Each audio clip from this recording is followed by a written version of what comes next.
제가 어렸을 때 예배 드렸던 기억을 떠올려 보면은 우리 장로님들 기도도 그러셨고, 또 주일 저녁 예배나 수요 예배 같은 때 또 집사님들 기도 중에도 그런 내용이 많았고요.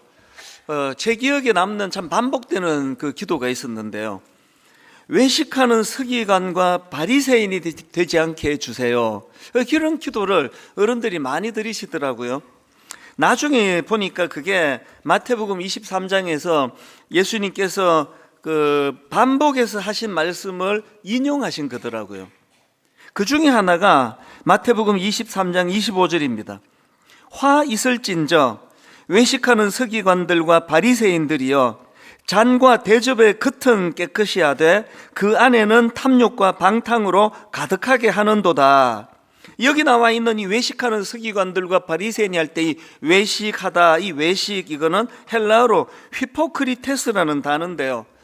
이 단어는 그 당시에 가면을 쓰고 연기하던 배우를 가리키는 말이었다고 합니다.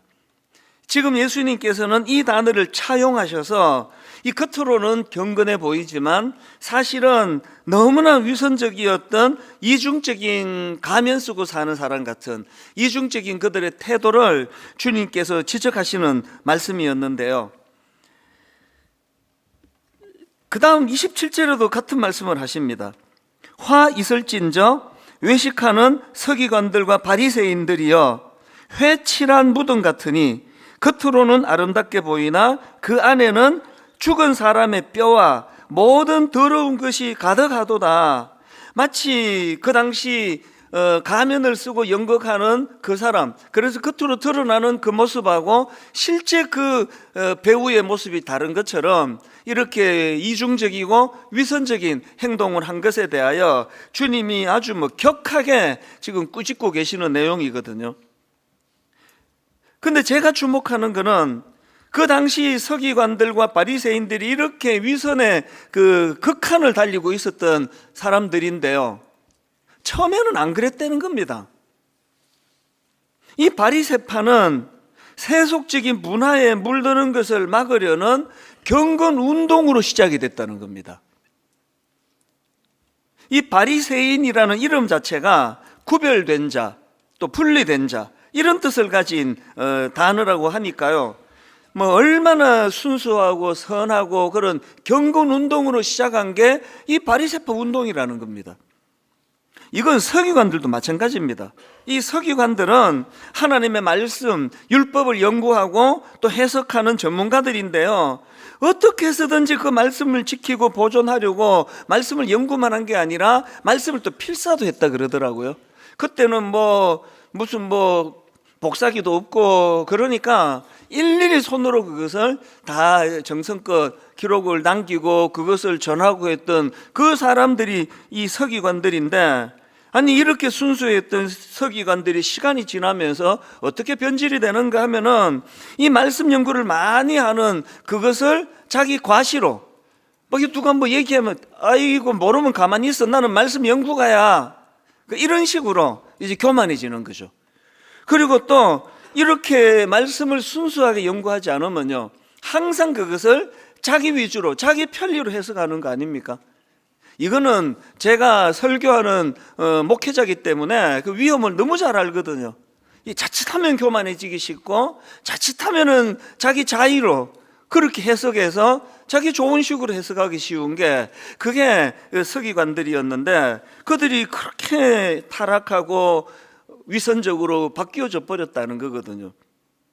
이게 인간입니다. 우리는요, 이 처음 마음을 지킬 힘이 없습니다. 목사가 처음 될 때 가졌던 너무 순수했던 그 마음 지키는 것도 어렵고, 너무나 사랑하는 사람과 결혼했을 때 내가 정말 순수하게 내가 이 사람만을 사랑했던 그 마음을 지키는 것도 참 어렵고요. 이게 인간의 한계예요.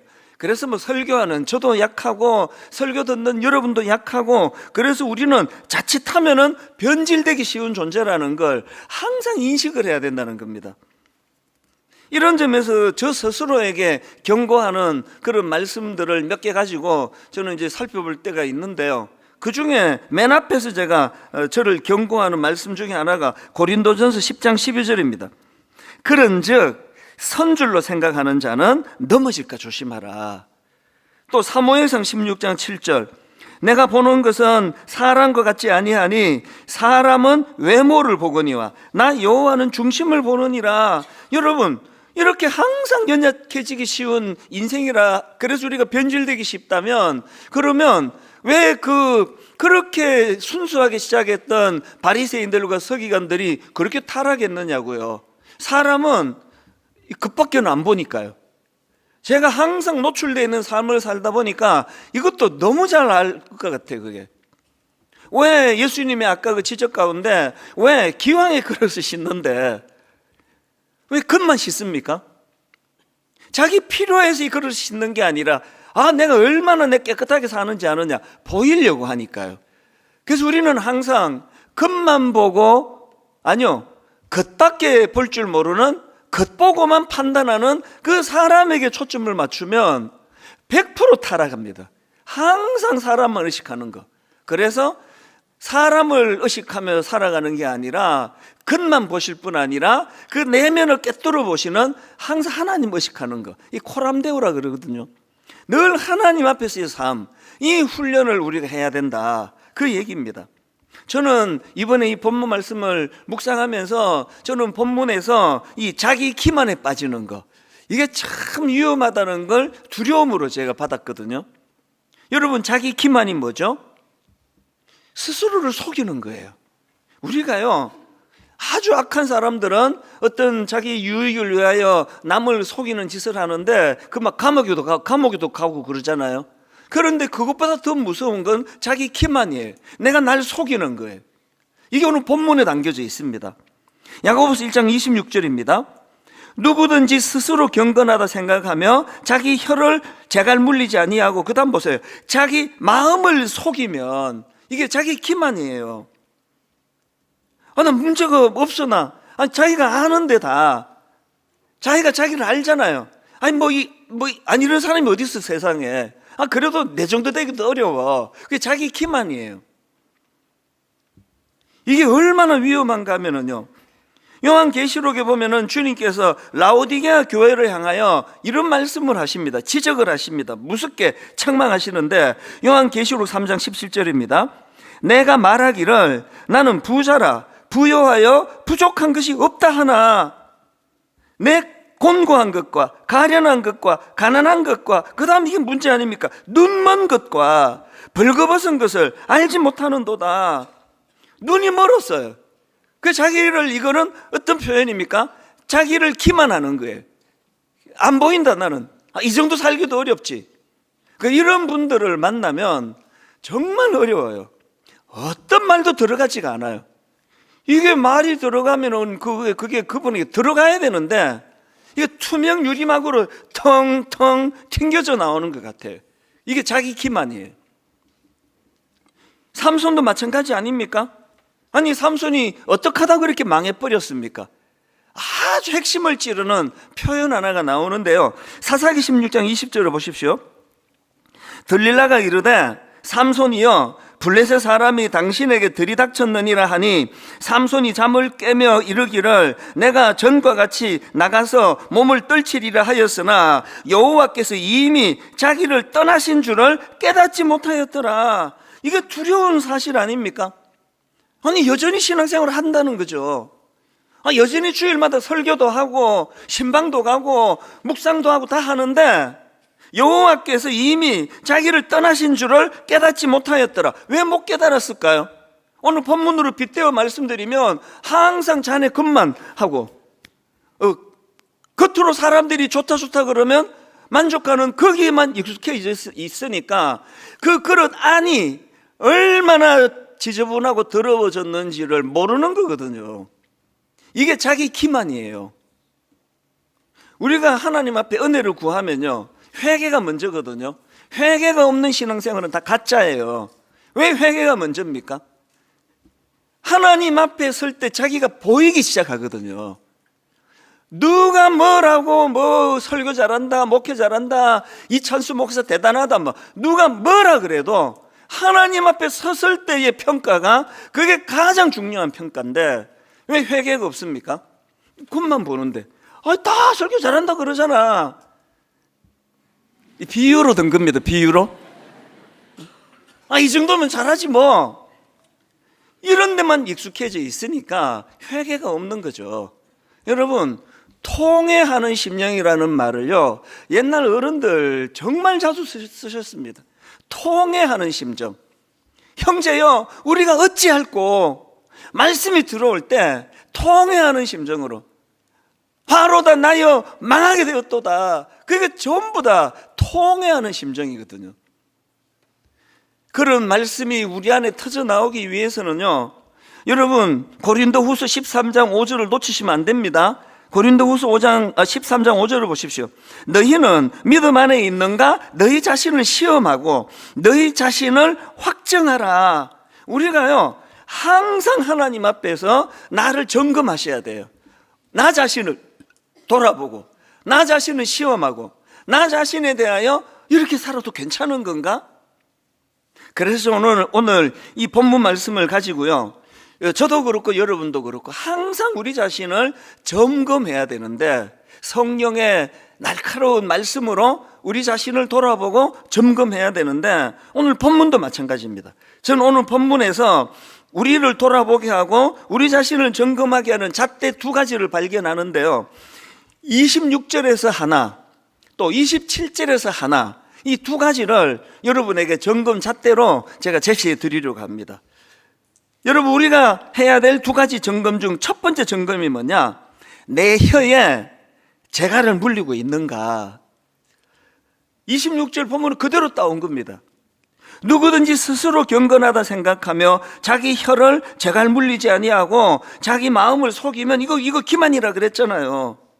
누구든지 스스로 경건하다 생각하며 자기 혀를 재갈 물리지 아니하고 자기 마음을 속이면 이 사람의 경건은 헛것이라. 그래서 여러분, 우리가 우리 자신에게 속는, 혹은 우리가 우리 자신을 속이는 자기 기만에 빠지지 않으려면 우리 말 이걸 점검하셔야 된다는 거예요. 여러분, 왜 혀를 잘 다스리는 것이 경건입니까? 이 질문에 대하여 예수님이 그냥 막 확 답을 정확하게 제시한 말씀이 하나 있는데요. 자, 마태복음 12장 34절 한번 보십시오. 독사의 자식들아, 너희는 악하니 어떻게 선한 말을 할 수 있느냐? 이는 마음에 가득한 것을 입으로 말함이라. 여러분, 왜 혀를 잘 다스리는 게 경건이냐고요? 마음에 가득한 것을 입으로 드러내기 때문이라는 겁니다. 그래서 여러분, 이 경건이라는 건 굉장히 추상적인 거잖아요. 제가 여러분 보고 여러분 경건하십니까? 그러면 경건이 뭔데요? 초신자는 그럴 거고요, 모태신앙도요, 집사님 경건하세요? 그러면 그 기준을 잘 모르겠는데요, 이 정도면 경건한가? 이렇게 얘기하시는 거예요. 대부분일 거예요. 그런데 하나님께서는 이런 우리들의 연약함을 아시고요, 정확한 잣대를 주시는 거예요. 그래서 제가 여러분에게 집사님 혹은 우리 형제님, 자매님, 지난 한 주간 경건하셨습니까? 그러면 여러분은 지난 한 주의 언어를 점검하면 돼요. 내가 어떤 말을 주로 많이 했지? 그게 경건이라는 거거든요. 왜? 마음에 가득한 것이, 그것이 입으로 드러나는 거라고 성경이 그렇게 말씀하고 있는 거거든요. 여러분, 지난 한 주간 경건하셨습니까? 그러면 지금 막 머리가 막 돌아가셔야 돼. 내가 어떤 말을 많이 했지? 여러분, 지난 한 주간 동안 불평하는 말, 원망하는 말이 많으셨나요 혹시? 여러분, 혹시 남을 비판하고 판단하는 그런 언어가 많으셨습니까? 그 말은 여러분 내면에 지금 뭔가 제대로 잘 작동이 안 되는 어려움이 있다는 말이거든요.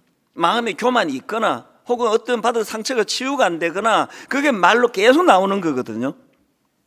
그리고 제가 지난 고난주간 때도 말씀드렸지만 인간은 자랑하는 존재예요. 그래서 지난 한 주간 나는 단 한 번도 나는 자랑하지 않았다 그러는 분은 일주일 내내 그 집 밖을 안 나가셨을 거예요.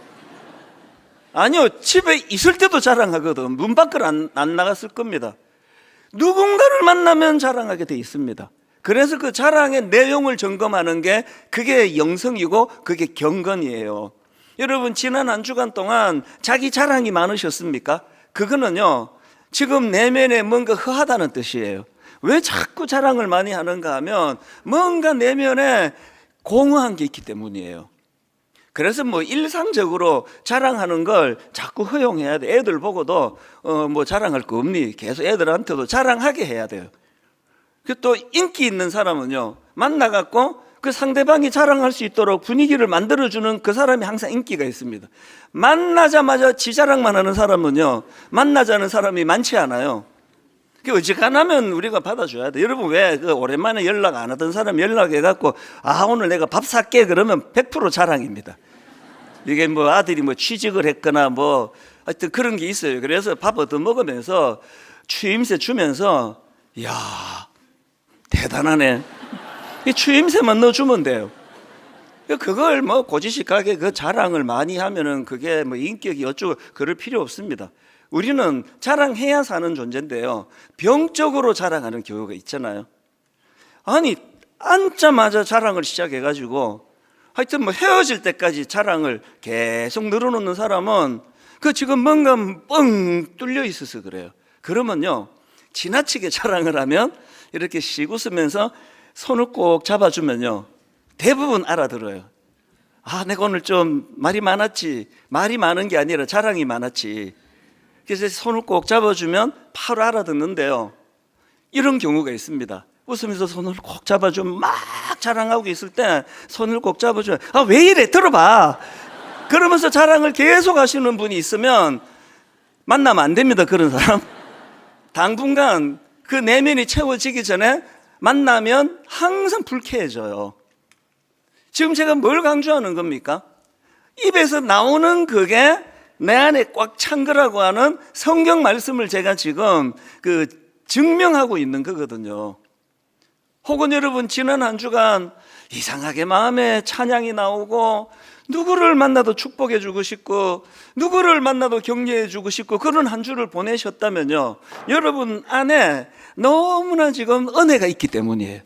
그래서 어떤 허물도 허물로 보이지 않고 계속 그럴 수 있지 뭐. 그래서 보면은요, 제 아내에 대하여 우리 아이들에 대하여 그게 뭐 거의 내 내면으로 그 평가가 다 돼요.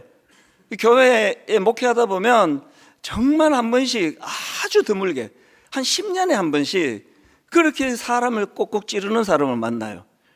그러고 나면 뭐 목사가 또 막 성도 앞에 한번 해보겠다는 거야. 막 멱살 잡고 못 하잖아요. 웃으면서 다 들어주면 경련이 일어나요. 그래도 다 들어주고요, 집에 문 열고 들어가면서 나오는 말이 신발장이 왜 이래? 문 열고 가면서 너 방 안 치울래? 그 방은 걔가 태어나면서 지금까지 계속 그렇거든요. 근데 그날 왜 유난히 내가 지적을 하느냐, 마음에 지금 이게 정돈이 안 돼서 그래요. 부부도 마찬가지예요. 여러분, 남편이 회사 갔다 와가지고 막 계속 시비 걸잖아요. 그러면 아이고 또 저 사람이 또 속이 지금 막 흥크러져 있구나. 그래서 그걸 원리로 받으시면 되거든요. 중요한 건 뭐냐, 우리가 하나님 앞에서 기억해야 되는 거, 내가 사용하고 있는 언어, 내 말이 이게 내 영적인 상태다, 이게 경건이다. 그렇기 때문에 우리는요, 골로새서 4장 6절을 보십시오. 너희 말을 항상 어떻게 해요? 은혜 가운데 하래요. 그러면 어떤 결과가 일어나느냐, 소금으로 맛을 낸 것과 같이. 여러분, 믿음 좋은 분들 중에 그런 분 계세요. 제가 감탄해요. 우리 부목사님들 중에도 있습니다. 그냥 확 이름을 말해버릴까 오늘은. 진짜 그런 목사님이 있어요. 속으로 야, 이 사람은 세상 경험도 많지 않은데 어떻게 말을 이렇게 맛깔나게 하지? 그렇게 격려하고 이러는데, 우리 목사님들 중에 그런 분이 있으면요, 정말 제가 막 뭐라도 주고 싶습니다. 편애하면 안 되니까 막 일절 제가 내색을 하지 않는데, 제 아내한테도 얘기 안 하는데 저는 그 평가가 다 있습니다. 자, 말을 해도 밉상스럽게 하네, 이런 분도 있을 수 있고요. 있다는 게 아니라 그런 분도 있을 수 있고요. 어떻게 같은 말이라도 이렇게 맛깔나게 하나. 그분이 왜 그런지 아십니까? 골로새서 4장 6절대로 살기 때문이에요. 너희 말을 항상 은혜 가운데 소금으로 맛을 낸 것 같이 하라. 여러분, 우리가요, 말 한마디 할 때도 은혜를 구해야 돼요. 아버지, 내가 누구에게 조언하는 게 중요한 게 아니라 이 조언이 맛깔나게. 그래서 상당히 어려운 조언을 하는데, 지적을 하는데 상대방이 기분 나쁘지 않게 받는 거죠. 다 받고 집에 가서 저분 나 심하게 지적했네. 기분이 안 나쁜 거, 맛깔나게. 이게 은혜 가운데. 이제 항상 얘기하잖아요. 사랑하지 않으면 지적하지 마라, 조언하지 마라. 사랑하지 않으면 충고하지 마라. 소용없다. 역효과만 난다. 누구에게 여러분 조언을 할 때 은혜를 구해야 된다는 거죠. 그 말의 의미를 잘 이해했던 인물이 사무엘입니다. 사무엘상 3장 19절을 보십시오. 사무엘이 자라매 여호와께서 그와 함께 계셔서, 그 다음 결과, 그의 말이 하나도 땅에 떨어지지 않게 하시니, 영적으로 어두웠던 그 시대 하나님께서 사무엘을 지도자로 세워주실 때 하나님은 그의 말에 힘을 실어주셨다. 이게 굉장히 인상적이지 않습니까? 지도자는 말의 힘이에요. 저는 이 말씀을 묵상하면서 우리 가정도 그랬지만 오늘 우리 성도님들 위해 기도가 나오는 거죠. 하나님, 이렇게 예배드리는 성도님들, 아버지, 어머니, 우리 부모들에게 자녀를 향한 말에 힘이 있기를 원합니다. 우리 시대는 권위가 없습니다. 뭔 이야기를 부모가 해도 애들은 그거를 권위로 받질 않아요. 안 그렇던가요? 그래갖고 내가 좀 기분 나쁜 게 뭐냐 하면, 여러분이 막 걔한테 잔소리를 하면 걔는 엄마 설교 좀 그만해 그래.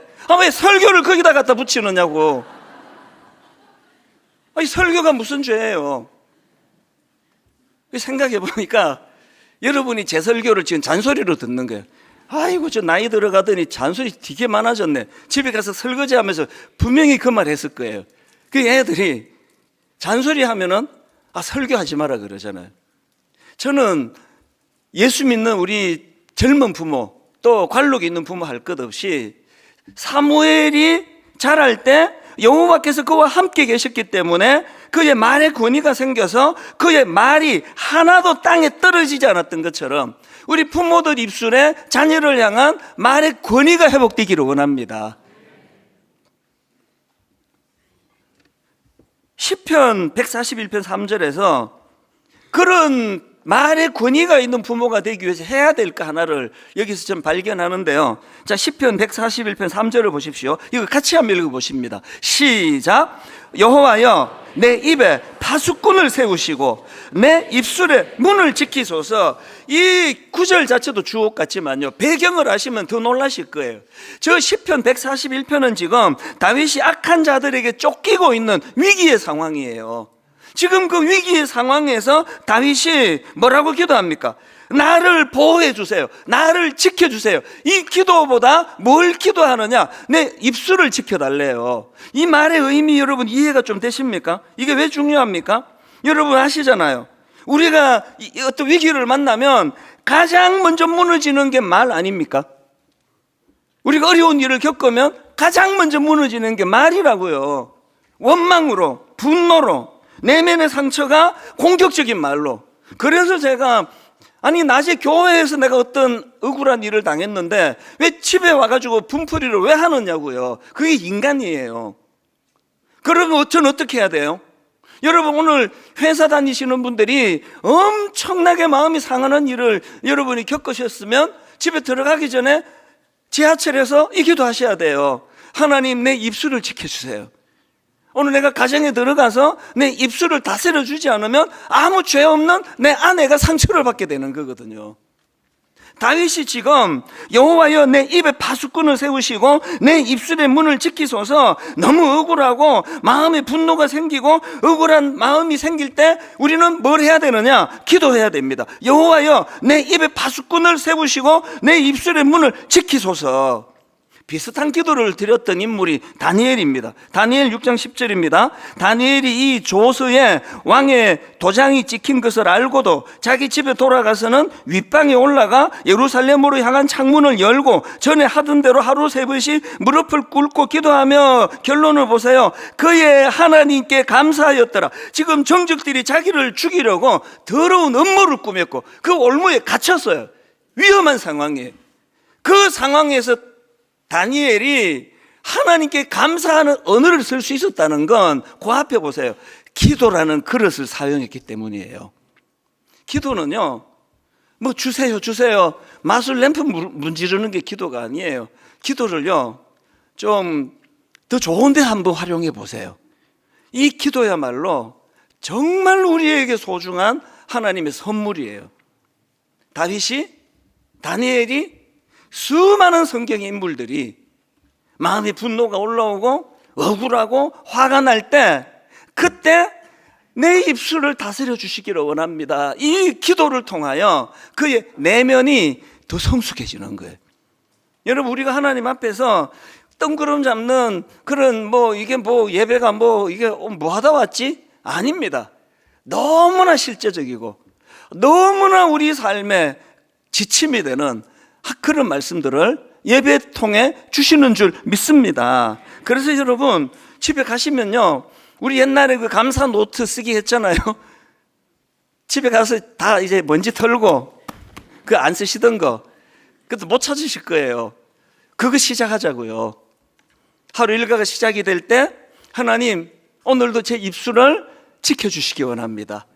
하루를 마무리하면서, 하나님 오늘은 속상한 일이 많았습니다. 그렇게나 괴롭히는 사람들이 오늘은 막 무더기로 또 저를 괴롭히네요. 그랬을 때 감사 노트를 꺼내놓고, 그럼에도 불구하고 하나님께 감사할 수 있는 5가지, 이거 찾아내기 전에는 제가 잠을 안 자겠습니다. 그렇게 5가지를 찾아내고 덮으면서 내일을 위해 기도하시는 거죠. 하나님, 내일은 오늘보다 더 경건한 언어를 사용할 수 있도록, 말에서 헛소리가 새어나오지 않도록. 저는 하나님께 그런 기도를 자주 드린다 그랬잖아요. 오늘도 저 때문에 제 말에 상처받는 성도가 없기를 바랍니다. 두 번째로 점검할 게 하나 더 있는데요, 나는 균형 잡힌 경건을 살아내고 있는가? 이게 무슨 말인가 하면은요, 우리는 보통 경건하면은 하나밖에 몰라요. 경건은 상당히 정적이에요. 상당히 조용하고, 그래서 QT가 quiet time인데요, 그 말씀 묵상을 경건 생활이라 그래요. 그래서 집사님 경건 훈련 좀 하셔야 돼, 그 말은 조용히 말씀을 묵상하고 깊이 이 훈련을 하라는 뜻이 내포되어 있거든요. 그런데 사실은요, 그거는 반쪽짜리 경건이에요. 경건은 두 종류입니다. 경건은 외적인 경건이 있고 내적인 경건이 있고요. 혹은 이걸 다른 말로 표현을 하면은, 경건은 정적인 경건이 있고 동적인 경건이 있습니다. 오늘 본문 야고보서 1장 27절에 이 2가지 경건을 다 담고 있는데 한번 보십시오. 하나님 아버지 앞에서 정결하고 더러움이 없는 경건이 나옵니다. 아주 성숙한 경건이 나옵니다. 하나님 아버지 앞에서 정결하고 더러움이 없는 경건은 곧 고아와 과부를 그 환난 중에 돌보고, 요게 외적인 경건이에요. 이 동적인 경건입니다. 곧 고아와 과부를 그 환난 중에 돌보고, 그 다음에 또 자기를 지켜 새 속에 물들지 아니하는 그것이니라. 이게 내적인 경건이에요. 그리고 또 정적인 경건입니다. 이 2가지 균형이 이루어져야 돼요.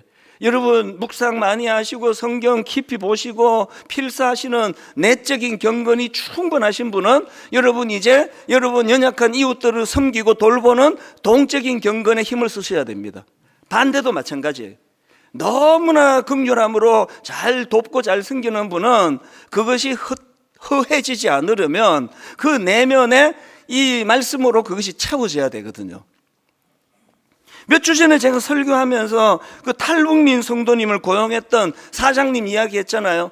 그분이 크리스찬인데 그 사장님이 탈북민 그 직원에게 기계 다루는 법을 가르치다가 그 기계에 손을 다쳐가지고 막 피가 철철 흐르는 그 상황에서 그 자리에서 말도 안 되는 기도, 하나님 우리 직원이 안 다치고 저를 다치게 해주셔서 감사합니다.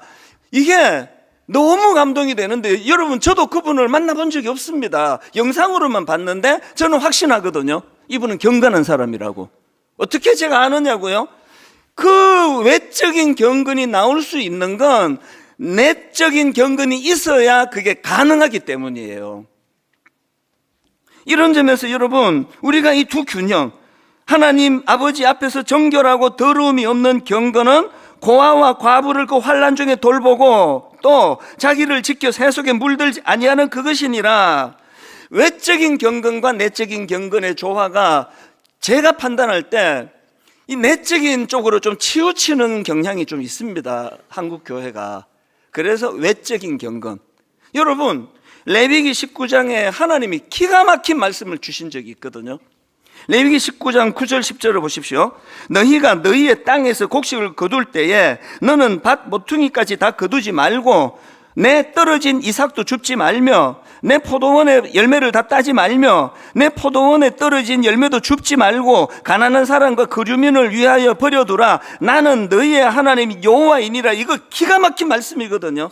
하나님께서 네가 씨앗 심은 가라, 네가 밭 가른 가라, 그래서 네가 지금 이 결실의 기쁨을 누리는가 아는데 그렇게 할 수 없는, 땅이 없는 어떤 사람이 있다면, 어떤 나그네가 있다면, 어떤 장애를 갖고 있어 그렇게 할 수 없는 사람이 있다면 그들도 네가 누리는 이 추수의 기쁨을 맛보게 하기 위하여 다 거두고 가지 마라.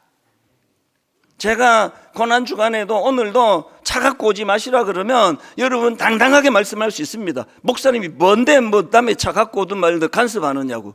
그러나 저는 이 말씀을 들이댈 수만 있다면, 내 권리로 나는 좋은 차를 몰고 다니고 나는 우리 식구 수대로 나는 차를 몰고 올 권리가 내게 있지만 오늘도 연약한 이웃을 위하여, 그래서 제가 가끔씩 말씀드리잖아요. 너무 화려한 옷은 입고 오지 마시라고. 너무나 화려한 옷은 그렇게 할 수 없는 사람을 위하여 절제하는 정신, 이게 외적인 경건이에요. 분당 우리 교회 거기 분당 우리 교회 드림센터 간판 안 세우는 거 아시죠? 그래서 건물이 지금 뭐지? 그 옆에 세무서는 알겠고 그 옆에 병원은 알겠는데 저 건물은 뭐지? 왜 안 세우는지 아시죠? 혹시나 분당의 작은 교회 목사님들이나 성도들이 그리로 지나다니면서 이야, 저 교회는 건물 하나가 다 교회네, 그럴까 봐 안 세우는 거거든요. 이 정신을 흉내라도 내고 싶은 거거든요. 여러분, 우리 교회에 우리 사랑부라는 이름의 장애인 부서가 있는데요, 다 아시지만 최근에 여전도사님이 부임을 했습니다. 참 제가 귀하게 생각해요. 얼마나 마음을 담고 사역을 하는데, 제가 이 전사님께 이 장애인 부서는 그냥 어느 한 부서가 아니다, 우리 교회 모든 성도님들이 마음을 모아서 기도하고 섬겨야 되는 부서다. 그러니까 혹시 그 장애인 부서에 필요한 게 있으면 나한테 좀 메일로 알려달라, 그런 내용을 부탁을 했어요. 그랬더니 편지가 왔더라고요. 이메일이 앞부분만 좀 읽어드릴게요. 우리 사랑부에 부임하고 나니 부서 안팎에서 여러 인사를 듣게 됩니다.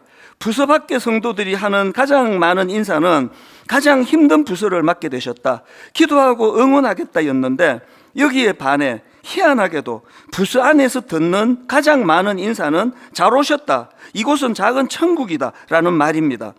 그리고 우리 사랑부에는 오래된 교사들이 많습니다.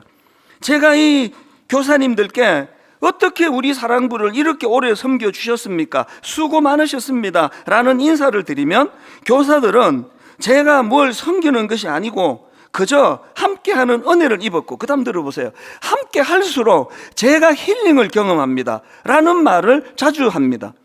4개월 차에 접어드는 지금 저는 교사들의 이 고백이 무엇을 말하는 것인지 알 것 같습니다. 시간이 갈수록 우리 사랑부의 학생들을 만날 때 장애인이 아니라 그저 자기 이름을 가지고 하나님께서 주신 삶을 살아내는 한 사람의 하나님의 자녀라는 존재로 다가오는 것을 경험하기 때문입니다. 이 전사님이 지금 무슨 얘기를 하고 있는 겁니까? 우리는요, 흔히 성경에 고아와 과부로 통칭되는 연약한 이웃을 그저 도와야 될 대상으로 생각을 해요. 그거 너무 고마운 마음이지만, 그러나 성경적으로 하나 더 들어가셔야 돼요. 우리가 섬기는 그들은 우리가 도와야 할 대상이 아니고요, 그렇게만 생각하는 게 아니라 성경은 그들이 단순한 구제의 대상이 아니라 우리가 하나님 앞에서 참된 경건을 살아내도록 하는 은혜의 통로로 그것을 이해를 해야 됩니다. 이 무슨 말인지를 이 설명을 제가 해드릴게요. 예수님께서 이런 말씀을 하셨습니다. 마태복음 25장 40절을 보십시오. 임금이 대답하여 이르시되 내가 진실로 너희에게 이르노니 너희가 여기 내 형제 중에 지극히 작은 자 하나에게 한 것이 곧 내게 한 것이니라 하시고, 이 말씀을 어떻게 받으세요? 예수님께서는 어떤 나그네로 혹은 고아와 과부로 표현되는 통칭되는 연약한 자들에게 냉수 한 그릇 줘도 너 그거 나한테 준 거다, 그거 참 잘 마셨다, 주님의 논리예요. 그러면 우리가 장애인들을 포함해서 또 이런저런 어려움을 겪는 분들은 나는 다 갖추었고, 아까 그 부모님 영상에서 장애인 부모님 하시는 말씀 들으셨죠? 자꾸 이게 불쌍하고 뭐 이렇게 접근하는 건 절대 성경적이 아니에요. 어떤 우리가 도와야 될 어떤 대상이 있다면 그들은 하나님에게, 우리가 주님에게 대접할 기회를 주신 분이다, 이렇게 받으셔야 돼요. 아까 그 오래 섬기던 교사들이 함께 할수록 제가 힐링을 받습니다, 이런 알듯 말듯한 말을 할 수 있는 게 바로 이런 원리 아닙니까? 결론을 맺으면서 한마디만 더 드리고 싶은데요. 디모데전서 3장 16절에 보니까 여기도 또 이 경건과 관련한 중요한 비밀을 말씀하십니다. 자, 보십시오. 크도다 경건의 비밀이여 그렇지 않다 하는 이 없도다. 그는 육신으로 나타난 바 되시고 영으로 의롭다 하심을 받으시고 천사들에게 보이시고 만국에서 전파되시고 세상에서 믿는 바 되시고 영광 가운데서 올려지셨느니라. 여기서 알 수 있는 경건의 비밀이 뭡니까? 경건의 핵심이 뭐냐고요? 예수님께서 전하신 복음이 경건이 아니요, 예수님의 존재 자체가 경건이에요. 그렇기 때문에 참된 경건은 그분과 연합하여 사는 삶, 이게 아무것도 안 해도 막 경건을 위하여 몸부림만쳐도 그분과 더불어 연합하는 삶 자체가 경건이에요. 그래서 우리가 그분을 닮아가려고 애쓰는 게 경건입니다. 뭐 두 가지 닮아야 되는 주님의 모습이 있잖아요. 하나는 그분의 성품이에요. 여러분, 용서하는데 선수가 그게 경건한 사람이에요. 품어주는데 선수가 그게 경건한 사람이에요. 왜? 예수님이 성품이 그러하셨으니까. 그리고 두 번째로 우리가 닮아야 될 게 하나 더 있는데요, 그분이 걸어가신 길을 따라 살아내려고 애쓰는 게 경건이에요. 이 죄성을 가진 우리 본능은 그거 안 됩니다. 저는 전적으로 여러분을 위해 내가 희생되는 거 불가능한 일이에요. 저는 그거는 기대하시면 안 되는 일이에요. 그러나 포기하지 않고 애라도 써보자, 이 경건이에요. 우리 사랑부에 있는 우리 이제 나이들이 들어가는 청년도 있고 어린아이도 있고 우리보다 더 많은 사랑으로 또 손이 많이 가는 자녀를 둔 우리 이웃 가족들을 향하여 나는 괜찮고 저분은 어려움이 있고 이런 기준으로 받는 것이 아니라, 그래서 가평 우리 마을은 장애인과 비장애인들이 어우러지는 곳으로 만들었잖아요. 가평 우리 마을을 다녀오신 장애인 가족들이 한결같이 하는 이야기가 눈치 안 봐서 너무 좋습니다. 장애인이라고 해도 신경 쓰지도 않고 또 뭐 이상한 눈으로 보지도 않고, 우리는 우리, 또 그들은 그들, 자유함 가운데에서 결론, 오늘 여러분 마음속에 한번 나는 경건한가? 난 지난 한 주간 경건을 꿈꿔왔나? 이거를 돌아보시면서 우리 한번 이 찬양, 요즘은 자주 제 마음에 되뇌어지는데요. 아버지, 당신의 마음이 있는 곳에 나의 마음이 있기를 원해요. 여러분, 이게 경건이에요. 아버지, 당신의 눈물이 고인 곳에 나의 눈물이 고이길 원해요. 이게 경건이라니까요. 이 가사를 생각하면서 우리 자신을 돌아보고 내적인 경건이 잘 이루어졌으면 외적인 경건, 또 외적인 경건이 긍휼함으로 잘 이루어지면 내적인 경건, 이 균형을 이루면서 성숙해 가는 믿음의 성도님들 되시기 바랍니다.